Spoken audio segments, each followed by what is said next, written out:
جی ناظرین، یہ پیراگراف ہم پڑھ رہے تھے اور یہاں پہ مختلف الفاظ تھے، ان کے آپ معنی دیکھ لیں۔ عزم و استقلال، اس کا مطلب ہے پختہ ارادہ۔ شجاعت کا مطلب بہادری، صبر، شکر، توکل۔ توکل کا مطلب ہے بھروسہ کرنا۔ رضا، تقدیر، مصیبتوں کی برداشت، قربانی، قناعت، استغنا، یہ عام الفاظ ہیں جو یقیناً جن کے معنی زیادہ تر پتہ ہے، لیکن فرض کریں اگر آپ کو کسی لفظ کا معنی نہیں معلوم تو پھر آپ کمنٹ کر کے پوچھ سکتی ہیں۔ استغنا کا مطلب بے نیازی، یعنی کہ لاپرواہی۔ اب ایک چیز یہاں میں آپ کو بتا دوں، لاپرواہی اصل لفظ ہے، حمزہ چھوٹی ای۔ ہم غلط العام لفظ جو استعمال کرتے ہیں وہ یہاں پہ ہے چھوٹی ہی ڈال دیتے ہیں، لاپرواہی، یہ چیز غلط ہے۔ لاپرواہی اصل لفظ ہے۔ خاکساری کا مطلب عاجزی، مسکنت کا مطلب بھی عاجزی، افلاس، تنگ دستی میں بھی آ جاتا ہے۔ نشیب و فراز، اتار چڑھاؤ، یہ تمام اخلاقی پہلو ہیں جو کہ ہر انسان میں شامل ہوتے ہیں۔ غرض، ایک ایسی شخصی زندگی جو ہر طائفہ انسانی کا کیا مطلب ہوا؟ اس کا مطلب آپ کو میں بتاتی ہوں، انسانی گروہ۔ طائفہ کا مطلب بھی گروہ ہے، قسم۔ اس سے آپ کے الفاظ کی لغت میں اضافہ ہوگا، آپ سے کچھ زیادہ زیادہ الفاظ کا پتہ چلے گا۔ گروہ، صنف کا مطلب قسم، تو طائفہ کا مطلب گروہ۔ اور ہر حالت انسانی کے مختلف مظاہر یعنی کہ ظاہر سے نکلا ہے، بظاہر نظر آنے والی چیز، اور ہر قسم کے صحیح جذبات اور کامل اخلاق۔ کامل کا مطلب میں آپ کو پہلے بتا چکی ہوں، مکمل۔ علاقہ مجموعہ ہو، صرف محمد صلی اللہ علیہ وسلم کی سیرت ہے، یعنی کہ آپ صلی اللہ علیہ وسلم کی زندگی کے علاوہ ہمیں تمام انسانی گروہ میں ایسی حالت نظر نہیں آتی۔ اگر دولت مند ہو تو مکے کے تاجر، آپ صلی اللہ علیہ وسلم مکے میں تجارت کرتے تھے، اور بحرین کے خزینہ دار کی تقلید کرو۔ تقلید کرنا، پیروی کرنا، اور یہ بحرین کا خازن یا خزانچی، اس کا مطلب ہے کہ مراد حضور صلی اللہ علیہ وسلم ہی ہیں۔ بحرین جب فتح ہوا تو حضور صلی اللہ علیہ وسلم نے اسے انصار میں تقسیم کا ارادہ ظاہر کیا، لیکن انصار کے کہنے پر مہاجروں میں بھی تقسیم کیا گیا تھا۔ انصار نے پتہ کھلے دل سے ہجرت کے وقت قبول کیا تھا مہاجرین کو، تو یہ سب آپ صلی اللہ علیہ وسلم کے لیے نام لیے جائیں گے۔ مکہ کے تاجر بھی آپ صلی اللہ علیہ وسلم ہیں، اور بحرین کے خزینہ دار کی تقلید کرو، یعنی کہ آپ صلی اللہ علیہ وسلم اگر غریب ہو تو شیب ابی طالب میں محصور کا کیا مطلب ہے؟ محاصرہ، یعنی کہ گھرا ہوا۔ یہ بھی آپ لوگوں نے یقیناً، میں آپ کو بتاتی جاؤں، شیب ابی طالب کیا ہے۔ یہ ایک پہاڑ کی کھو تھی، درہ تھا، جس میں قریش نے خاندان بنو ہاشم کو، نبی صلی اللہ علیہ وسلم اور ان کے خاندان کو محصور رکھا تھا، ان سے معاشرتی بائیکاٹ کر دیا تھا، ان سے کسی قسم کا لین دین، بات چیت، سب تعلقات ختم کر دیے تھے۔ 3 سال جو ہیں 790 سے لے کر 1090 تک 3 سال آپ صلی اللہ علیہ وسلم کے خاندان، آپ صلی اللہ علیہ وسلم نے یہاں پہ قیام کیا تھا، گھرے رہے تھے آپ یہاں۔ اور مدینے کے مہمان کی کیفیت سنو۔ اور اس کے بعد اگر بادشاہ ہو تو سلطان عرب کا حال پڑھو۔ آپ صلی اللہ علیہ وسلم ظاہر ہے تمام مکہ فتح کیا اور پھر سلطان بادشاہ عرب ہوئے۔ اگر رعایا ہو تو قریش کے محکوم کو ایک نظر رکھو، اور اگر فاتح ہو تو بدر و حنین کے سپہ سالار پر نظر دوڑاؤ۔ بدر و حنین کے سپہ سالار یعنی کہ اسلامی فوجوں کے سپہ سالار مراد رسول مقبول صلی اللہ علیہ وسلم ہیں، جنہوں نے غزوہ بدر کب ہوئی تھی؟ آپ لوگ کے لیے یاد رکھنا ضروری ہے، غزوہ بدر پتہ ہونا چاہیے مسلمان کو اپنی ہسٹری۔ یہ 2 ہجری میں ہوئی تھی، ہجرت کے 2 سال بعد۔ جب آپ صلی اللہ علیہ وسلم نبوت کے 13ویں سال ہجرت کی تو پھر اس کے 2 سال بعد، ہجرت کے 2 سال بعد آپ صلی اللہ علیہ وسلم نے غزوہ بدر اور غزوہ حنین جو ہے وہ 8 ہجری میں ہوئی تھی۔ یہ 2 ہجری اور یہ 8 ہجری۔ فوج کی رہنمائی بہترین اصول اور جنگ کے طریقوں کے مطابق آپ صلی اللہ علیہ وسلم نے کی۔ بہترین سپہ سالار تھے۔ بدر کے موقع پر قیدیوں کو صحابہ میں تقسیم کیا کہ ان کا خیال رکھیں، ایسے انتظامی امور سنبھالے تھے، کوئی انتشار پیدا نہیں ہوا، اور ثابت قدمی میں آپ صلی اللہ علیہ وسلم کے زیر سایہ ثابت قدمی سے تمام مسلمان اور صحابہ جو ہے وہ لڑتے رہے تھے، تو آپ صلی اللہ علیہ وسلم ایک بہترین سپہ سالار تھے۔ اگر تم نے شکست کھائی ہے تو معرکہ احد سے عبرت حاصل کرو۔ اب معرکہ احد کیا تھا؟ یہ 3 ہجری میں ہوا تھا، 3۔ اس میں ایک اتفاقی غلطی ہوئی تھی جس سے مسلمانوں کو نقصان اٹھانا پڑا تھا، اور ہمارے مسلمانوں کے تقریباً 70 آدمی جو ہے وہ شہید ہو گئے تھے، اور آپ صلی اللہ علیہ وسلم بھی زخمی ہوئے تھے۔ اس کے باوجود آپ صلی اللہ علیہ وسلم نے حملہ آور اور کفار کے لیے دعا کی کہ اللہ ان کو معاف فرما، یہ سمجھ بوجھ نہیں رکھتے، یعنی کہ اگر ہمیں شکست بھی ہوئی ہے تو پھر ہم نے اس سے بھی عبرت یعنی کہ نصیحت کیا سیکھی۔ آپ صلی اللہ علیہ وسلم کا عمل ہمارے لیے نمونہ ہے۔ اگر تم استاد اور معلم ہو تو صفا کی درسگاہ کے معلم قدس کو دیکھو، مقدس معلم یعنی کہ رسول اکرم صلی اللہ علیہ وسلم۔ اب صفا کیا ہے؟ صفا جو ہے وہ پہلی درسگاہ ہے۔ صفا سے مراد مسجد نبوی کا وہ سائبان ہے جس میں صحابہ کرام رضی اللہ تعالیٰ عنہ کے لیے قرآن، حدیث، فقہ اور عملی تربیت کی جاتی، ان کے تزکیہ نفس کا اہتمام کیا جاتا تھا۔ مسلمانوں کی پہلی درسگاہ تھی صفا۔ اور معلم کون تھا؟ مقدس پاکیزہ استاد کون تھا؟ وہ ہمارے نبی صلی اللہ علیہ وسلم تھے۔ اگر شاگرد ہو تو روح الامین کے سامنے بیٹھنے والے پر نظر جماؤ۔ روح الامین کون ہے؟ یعنی کہ حضرت جبرائیل علیہ السلام کا لقب ہے روح الامین۔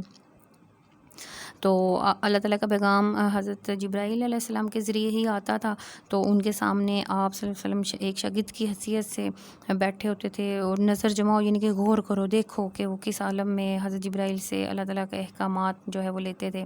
اگر واعظ اور ناصح ہو تو مسجد واعظ اور ناصح وضیحت نصیحتیں کرنے والا، ناصح کا مطلب نصیحت سے نکلا ہے، اور واعظ کرنے والا، بات بیان کرنے والا، تو مسجد مدینہ کے ممبر پر کھڑے ہونے والے کی باتیں سنو۔ مراد حضور اکرم صلی اللہ علیہ وسلم ہی ہے۔ ممبر وہ جگہ ہوتی ہے جہاں پہ کھڑے ہو کر خطبہ پڑھا جاتا ہے، تقریر کی جاتی ہے مسجد میں۔ اگر تنہائی اور بے کسی کے عالم میں حق کی منادی کا فرض انجام دینا چاہتے ہو تو مکے کے بے یار و مددگار نبی صلی اللہ علیہ وسلم کا اسوہ حسنہ تمہارے سامنے ہے۔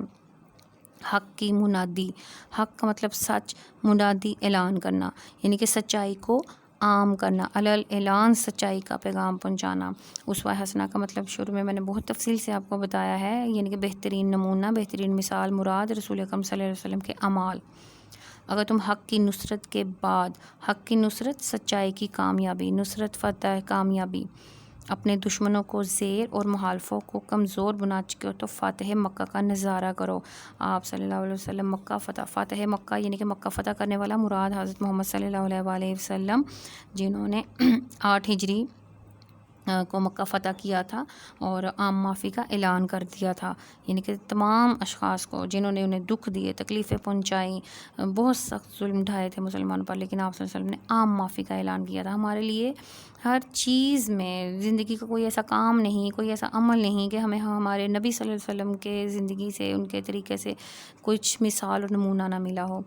اگر اپنے کاروبار اور دنیاوی جدوجہد کا نظم و نسق درست کرنا چاہتے ہو، نظم و نسق کا مطلب انتظام، تو بنو نذیر، خیبر اور فدق کی زمینوں کے مالک کے کاروبار اور نظم و نسق کو دیکھو۔ بنو نذیر کیا ہے؟ یہ ایک سرکش یہودی قبیلہ تھا۔ بنو نذیر ایک یہودی قبیلہ تھا، اور انہوں نے نعوذ باللہ رسول اللہ صلی اللہ علیہ وسلم کے قتل کرنے کی بہت سازشیں کی تھیں، اور رسول اللہ صلی اللہ علیہ وسلم نے جب ان کے قلعے کا محاصرہ کیا تو انہیں اس بات کی اجازت دے دی کہ وہ جو کچھ لے کر جانا چاہیں چلے جائیں، لیکن مسلمانوں کے خلاف سازشیں نہ کریں۔ یہ نہیں کہ ان کو ایسے ہی بے یار و مددگار دوڑا دیا۔ تو ہمیں پتہ ہونا چاہیے کہ آپ صلی اللہ علیہ وسلم نے بنو نذیر والوں کے ساتھ کیا سلوک کیا تھا۔ اور خیبر فتح ہوئی تھی ہماری، یہ بھی 7 ہجری کو ہوئی تھی، اور اس کے نتیجے میں کیا ہوا تھا کہ رسول پاک صلی اللہ علیہ وسلم نے مال غنیمت جو تھا وہ برابر تقسیم کیا تھا، جتنا مجاہدین کو ملا اتنا ہی آپ صلی اللہ علیہ وسلم نے اپنے لیے بھی وصول کیا تھا۔ یہ ایک مثال اور نمونہ ہے اس کے لیے بھی ہمارے لیے۔ اور فدق کی زمینوں کے مالک کون تھے؟ آپ صلی اللہ علیہ وسلم کا ہی ذکر ہو رہا ہے۔ یمن اور خیبر کے درمیان سرسبز و شاداب وادی تھی، تو وہ باغوں کی سرزمین تھی، تو آپ صلی اللہ علیہ وسلم کی زندگی میں وہ بھی نمونہ ہے۔ اگر سفری کاروبار میں ہو تو بصرہ کے کاروان سالار کی مثالیں ڈھونڈو۔ یہ شام کا ایک علاقہ ہے اور دارالحکومت رومی اس کے مقبوضات میں ہیں۔ آپ صلی اللہ علیہ وسلم پہلی مرتبہ حضرت ابو طالب کے ہمراہ 12 سال کی عمر میں یہاں پہ تشریف لائے تھے، اور کاروان سالار امیر کو کہتے ہیں، یعنی کہ جو کارواں کا امیر ہوتا ہے، رہنما ہوتا ہے۔ اگر عدالت کے قاضی اور پنچایت کے ثالث فیصلے کرنے والا، تو کعبے میں نور آفتاب سے پہلے داخل ہونے والے ثالث کو دیکھو جو حجر اسود کو کعبے کے ایک کونے میں نصب کر رہا ہے۔ اب یہ پنچایت مجلس شورا ہی ہوتی ہے برادری میں، یعنی کہ عظیم لوگوں کی مجلس، اور پھر اس کا ایک سربراہ ہوتا ہے، وہ پنچایت میں فیصلے ہوتے ہیں۔ حجر اسود کیا ہے؟ یہ ایک کالا پتھر ہے جو کہ خانہ کعبہ کی دیوار میں نصب ہے۔ اس کا اب یقیناً تاریخ میں آپ نے پڑھا ہوگا، میں مختصراً آپ کو بتاتی ہوں کہ اس پتھر کو نصب کرنے کا مسئلہ اٹھا تھا کہ کون، خانہ کعبہ کی جب دوبارہ تعمیر ہوئی تو اس کو نصب کون کرے گا، تو ہر کسی کی خواہش تھی کہ ہم کریں، لیکن فیصلہ یہ ہوا تھا کہ جو بھی شخص، یہ دیکھیں یہاں پہ لکھا ہے کہ نور آفتاب، سورج کی روشنی سے پہلے اگر کوئی کعبے میں داخل ہوگا تو وہی حجر اسود کو نصب کرنے کی سعادت بھی حاصل کرے گا۔ تو وہ آپ صلی اللہ علیہ وسلم کے حصے میں یہ سعادت جو تھی وہ آئی تھی، اور آپ صلی اللہ علیہ وسلم نے تمام قبائل کے درمیان بڑی حکمت عملی سے یہ معاملہ سلجھا دیا۔ مدینے کی کچی مسجد کے صحن میں بیٹھنے والے منصف کو دیکھو، منصف لفظ ہے، یہ مصنف نہیں ہے، انصاف کرنے والا، منصف انصاف کرنے والا، مراد رسول پاک صلی اللہ علیہ وسلم، جن کی نظر میں ہر امیر غریب برابر تھا، شاہ و گدا برابر تھے، جس کی نظر انصاف میں شاہ و گدا اور امیر و غریب برابر تھے۔ اگر تم بیویوں کے شوہر ہو تو خدیجہ اور عائشہ کے شوہر کی حیات پاک کا مطالعہ کرو، اگر اولاد والے ہو تو فاطمہ کے باپ اور حسن و حسین کے نانا کا حال پوچھو، غرض تم جو کوئی بھی ہو اور کسی حال میں بھی ہو، تمہاری زندگی کے لیے نمونہ، تمہاری سیرت کی درستی و اصلاح کے لیے سامان۔ اب یہاں پہ یہ چیز غور طلب ہے، درستی لکھا ہوا ہے، آپ لوگ کو پتہ ہونا چاہیے عموماً کیا لکھا پڑا جاتا ہے، غلط العام بھی میں آپ کو ساتھ ساتھ بتاتی جاؤں گی۔ بچوں کی اصلاح، درستگی، غلط ہے، اصل میں لفظ ہوتا ہے درستی، درست کرنا، اصلاح کرنا ایک ہی بات ہے۔ سامان، تمہارے ظلمت خانے کے لیے ہدایت کا چراغ، ظلمت اندھیرے کو کہتے ہیں، ظلمت خانہ گھر کو کہا جاتا ہے، لیکن یہاں ظلمت خانے سے مراد تاریک گھر، یعنی کہ یہ دنیا جو جہالت سے بھری ہوئی ہے، کے لیے ہدایت کا چراغ اور رہنمائی کا نور محمد صلی اللہ علیہ وسلم کی جامعیت کبریٰ کے خزانے میں ہر وقت اور ہمدم مل سکتا ہے۔ جامعیت کبریٰ، ایسی عمدہ خوبیاں جہاں پہ اکٹھی ہو جائیں جو رسول پاک صلی اللہ علیہ وسلم کی ذات میں ہیں، تو جامعیت کبریٰ کہلائے گا۔ کبریٰ، اکبر کا مطلب بڑا، لفظ کو تھوڑا بہت غور کریں تو آپ کو پتہ چلے گا، یعنی کہ نہایت عمدہ بڑی بڑی خوبیاں، جامعیت، اجتماع، اکٹھی ہونا کہیں، تو جامعیت کبریٰ کا کیا مطلب مفہوم ہوا؟ ایسی عمدہ خوبیوں کا اجتماع جو رسول اکرم صلی اللہ علیہ وسلم کی ذات میں ہے۔ اس لیے طبقہ انسانی کے ہر طالب علم اور نور ایمانی کے ہر متلاشی کے لیے، متلاشی کا مطلب ہے تلاش کرنے والا، صرف رسول اللہ صلی اللہ علیہ وسلم کی سیرت ہدایت کا نمونہ اور نجات کا ذریعہ ہے۔ آپ صلی اللہ علیہ وسلم کے علاوہ کوئی بھی مثال و نمونہ ہمارے سامنے نہیں آتا جس نے دین پر اتنے اچھے طریقے سے عمل پیرا ہو کر ہمیں دکھایا اور بتایا ہو۔ ایسی کامل اور جامع ہستی جو اپنی زندگی میں ہر نوع اور ہر قسم، نوع کا مطلب بھی قسم ہی ہوتا ہے، ہر گروہ، ہر صنف انسانی کے لیے ہدایت کی مثالیں اور نظیریں رکھتی ہو۔ نظیر بھی مثال ہی کو کہتے ہیں، نمونہ وہی اس لائق ہے جو اس اصناف و انواع سے، اب یہ دیکھیں صنف کی جمع اصناف، نوع کی جمع انواع، جو اس اصناف و انواع سے بری ہوئی دنیا کی عالمگیر اور دائمی رہنمائی کا کام سر انجام دے سکے۔ یہ میں آپ کو پہلے مفہوم بتا چکی ہوں۔ جو غیظ و غضب اور رحم و کرم، غیظ و غضب کا مطلب ہے بہت شدید غصہ،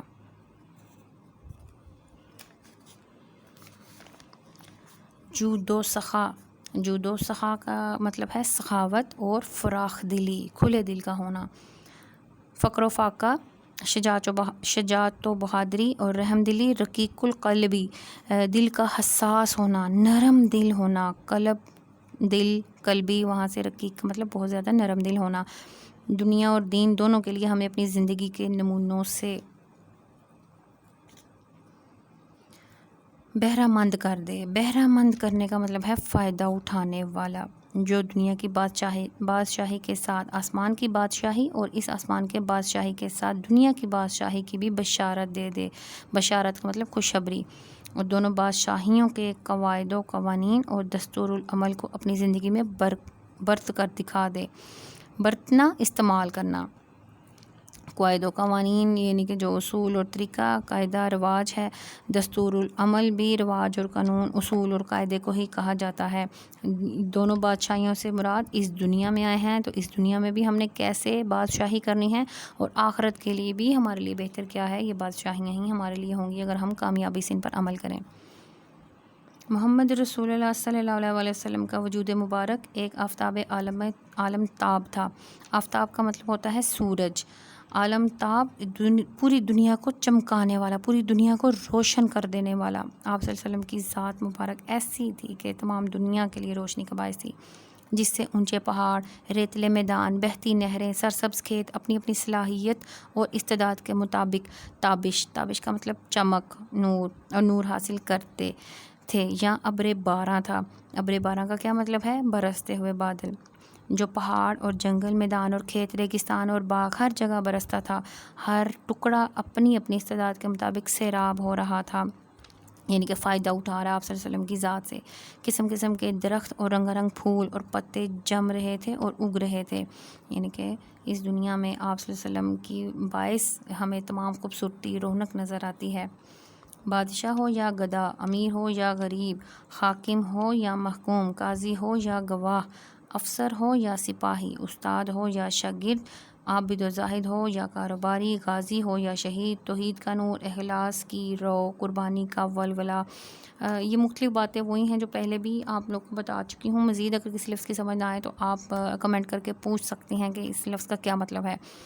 قربانی کا ولولہ یعنی کہ اپنی خواہشات کو قربان کرنے کا جذبہ جو ہے وہ قربانی کا ولولہ ہوتا ہے۔ خلق کی ہدایت، خلق مخلوق یعنی کہ لوگوں کی ہدایت اور رہنمائی کا جذبہ، اور باللہ ہر کام میں خدا کی رضا طلبی کا جوش ہر ایک کے اندر کام کر رہا تھا۔ اللہ تعالیٰ کی خوشی حاصل کر رہا، رضا طلبی اللہ تعالیٰ کی خوشنودی حاصل کرنے کی خواہش۔ اور جو کچھ بھی ہو، جہاں بھی ہو، یہ فیضان حق سب میں یکساں اور برابر تھا۔ فیضان حق سچائی کا اثر، حق کا مطلب سچائی، فیضان کا مطلب اثر یا فائدہ، سب میں یکساں اور برابر تھا۔ راستوں، رنگوں اور مذاقوں کا اختلاف تھا۔ مذاق کا مراد یہاں پہ ہنسی مذاق والی بات نہیں، بلکہ مذاق جو ہے وہ مزاج کے معنوں میں بھی استعمال ہوتا ہے۔ مزاج، اختلاف تھا یعنی کہ فرق تھا، مگر خدا ایک تھا، قرآن ایک تھا، رسول صلی اللہ علیہ وسلم ایک تھا اور قبلہ ایک تھا۔ ہر رنگ، ہر راستہ اور ہر کام سے مقصود دنیا کی درستی۔ مقصود کا مطلب مقصد سے نکلا ہے یہ کہ جو بھی رنگ روپ آپ کی زندگی میں، آپ نے جو معاشرتی طور طریقے اپنائے، زندگی کیسے گزاری، ہر کام، ہر راستے کا مقصد کیا تھا؟ دنیا کی درستی۔ خلق کی یعنی کہ لوگوں کی ہمدردی، خدا کے نام کی اونچائی، اور یعنی کہ اللہ تعالیٰ کے نام کو ہی سر بلند رکھنا کہ وہی خدا ہے، وہی وحدہ لا شریک ہے، اور حق کی ترقی تھی، اور ان کے سوا کوئی چیز ان کے پیش نظر نہ تھی، پیش نظر، نظر کے سامنے، یعنی کہ زندگی کا مقصد اور کچھ بھی نہیں تھا سوائے ان کاموں کے۔ یہ دنیا انسانی مزاجوں اور انسانی صلاحیتوں اور استعدادوں کے اختلاف کا نام ہے۔ بار بار وہی بات ریپیٹ ہو رہی ہے۔ تو یقین کرو کہ محمد رسول اللہ صلی اللہ علیہ وسلم کی جامع شخصیت مکمل کے سوا اس کا کوئی آخری اور دائمی اور عالمگیر رہنما نہیں ہو سکتا۔ اس لیے اعلان فرمایا ہے کہ اگر اعلان فرمایا ہے، یہ کس نے؟ یعنی اللہ تعالیٰ نے اعلان فرمایا ہے۔ کہاں؟ قرآن پاک میں۔ اگر تمہیں خدا کی محبت کا دعویٰ ہے تو آؤ میری پیروی کرو، اللہ بھی تم سے محبت کرے گا۔ یعنی کہ آپ صلی اللہ علیہ وآلہ وسلم کی اطاعت، ان کی پیروی کرنا، ان کے پیچھے ان کے نقش قدم پر چلنا، جیسے زندگی انہوں نے گزاری ہے اس کے مطابق زندگی گزارنا اگر آپ شروع کر دیں تو پھر یقیناً اللہ بھی تم سے محبت کرے گا۔ یعنی کہ اللہ تعالیٰ کی محبت ہماری ہر انسان کی پہلی خواہش اور ضرورت اور حاجت کیا ہے؟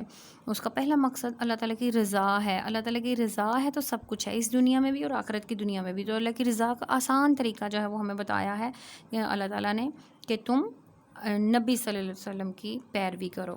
اگر تمہیں خدا کی محبت کا دعویٰ ہے تو آؤ میری پیروی کرو۔ اس لیے اعلان فرمایا، یہ آپ صلی اللہ علیہ وآلہ وسلم نے اعلان فرمایا ہے کہ اگر تمہیں خدا کی محبت کا دعویٰ ہے تو آؤ میری پیروی کرو، اللہ بھی تم سے محبت کرے گا۔ یہ دیکھیں، یہ اس کا ماخذ ہے، یعنی کہ یہ سبق کہاں سے اخذ کیا گیا ہے، کہاں سے لیا گیا ہے؟ کہاں سے لیا گیا ہے؟ خطبات مدراس سے، مدراس میں جو سید سلمان ندوی نے خطبے دیے تھے وہاں سے یہ لیا گیا ہے۔ مشق میں مختلف جملے ہیں جو مکمل کرنے ہیں۔ آپ لوگوں نے یقیناً سارا سبق پڑھا ہے، آپ کے لیے مشکل نہیں ہونا چاہیے کہ ہمارے لفظ جملے مکمل کرنا۔ اور اس کے بعد کثیر الانتہابی سوالوں کے جواب ہے۔ امید ہے کہ بچے یہ خود کریں گے، لیکن اگر کسی چیز کی سمجھ نہیں آتی یقیناً میں آپ کو بتانے کے لیے تیار ہوں۔ اور اس کے بعد مختصر جوابات جو ہیں وہ زیادہ سے زیادہ 3 سطور پر مشتمل ہو۔ سطور سطر کی جمع یعنی کہ لائنیں۔ سوالوں کے جواب جو ہیں وہ ہمیں 3 لائنوں میں لازمی لکھنا ہے۔ 3 سے زیادہ 4 بھی ہو سکتے ہیں، لیکن 3 سے کم زیادہ سے زیادہ 3 ہوں۔ اس سے کم 2 ڈھائی بھی آپ کو اچھے نمبر دے دے گا، لیکن 3 ساڑھے 3 آپ کو لائنیں لکھنی چاہیے۔ سنت نبوی سے کیا مراد ہے، کتاب سے کیا مراد ہے، خدا کی محبت کا اہل کیسے بنا جائے، یہ تمام میں نے آپ کو سبق پڑھانے کے دوران ہی چیزیں سمجھائی ہیں۔ امید ہے آپ کے لیے بہت آسانی ہوگی۔ اور اسلام تمام انسانوں کو کس کی اتباع کی دعوت دیتا ہے؟ نہایت آسان سوالوں کے جواب ہیں۔ اور پھر یہ دیکھیں اقتباس کی تشریح سیاق و سباق کے حوالے سے کریں۔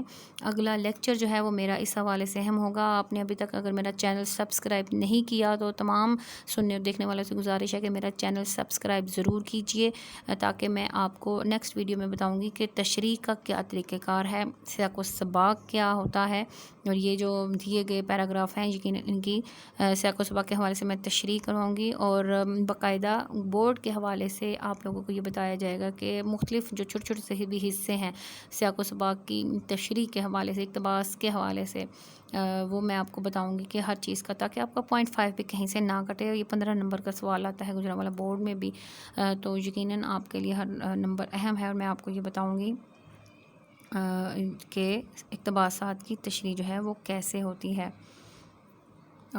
جناب تمام لوگوں سے گزارش ہے کہ میرا چینل سبسکرائب کریں اور بیل آئیکن ضرور دبائیں، تاکہ آپ کو ہر نئی آنے والی ویڈیو سے استفادہ ممکن ہو پائے۔ اللہ حافظ۔